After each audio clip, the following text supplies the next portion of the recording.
and he certainly proved it there following that awful looking spill on the second bend. And we still obviously wait the referee's decision on what's going to be the rerun of Heat 13, but the main thing is Ty is back looking fit and well and back in the pits. Well, it's amazing, isn't it, because Ty Wolverhampton is back on a speedway bike after that horrific fall, and what can you say? I mean, fortunately for Ty, he's had a bit of time to reassure himself, and of course with the Sky Sports here sticking to a time schedule tonight, making apologies of course for the delay of WWD Afterburn. No apologies here of course from Rerun Productions. We won't miss a thing here. We're sticking with the footage, and of course it's fantastic this. Heat 13 of course. Lee Richardson, Frederick Lindgren, Ty Wolverhampton. It's going to be a thriller, I'm sure.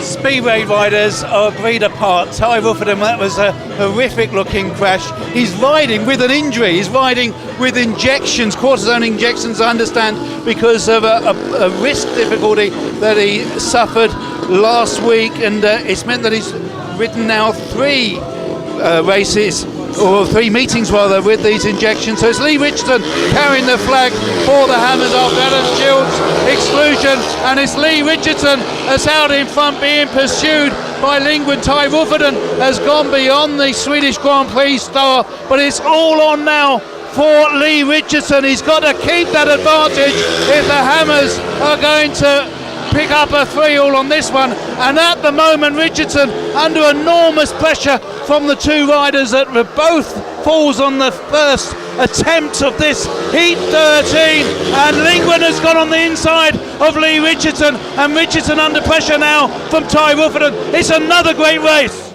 Unbelievable stuff. Oh, and Ty Wolverhampton is going to try and come on the inside. This is absolutely thrilling stuff. Lindgren's got the lead now. Superb work from Lindgren to get round Lee Richardson on his home track. Richardson's going to try it for Lindgren, but Ty Wolverhampton in 3rd position. Absolutely no right to be chasing Lee Richardson after that crash. He's like a maniac. He got back on the bike and he chased him all the way to the line for a valuable 3rd point.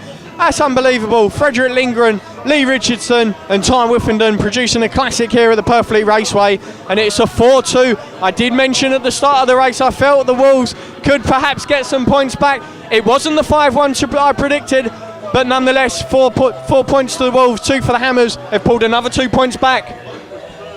Well, Ty Wolverhampton, who of course picked himself up from that horrendous second bend incident, managed to get 3rd place behind Lee Richardson as his teammate Freddie Lindgren battle his way to the front, and Ty with a few words of advice in his ear from Michael Lee. Lee Richardson over there with his mechanic Mark,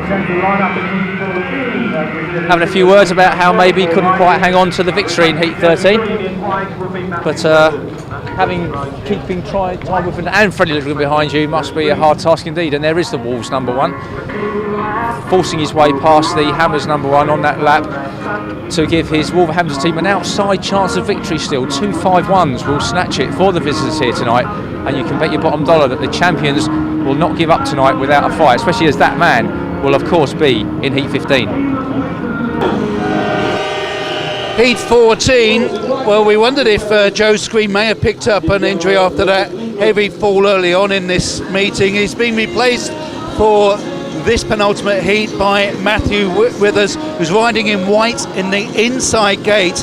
Alongside him for the Lakeside Hammers is Jason Lyons. It's Jonas Davidson who's on the outside gate with Ludwig Lindgren in yellow for the Wolverhampton Wolves. And well, they've never given up, have they, the champions? No, they've not, and that's why they are the champions, because they've showed grit and determination. They've pulled themselves back into this meeting.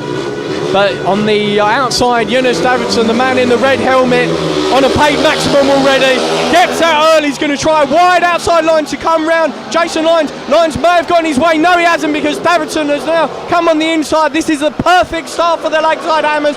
Boy, they needed that, and boy, they look as though they're going to go on for a 5-1 here. Impressive work by the Lakeside Hammers.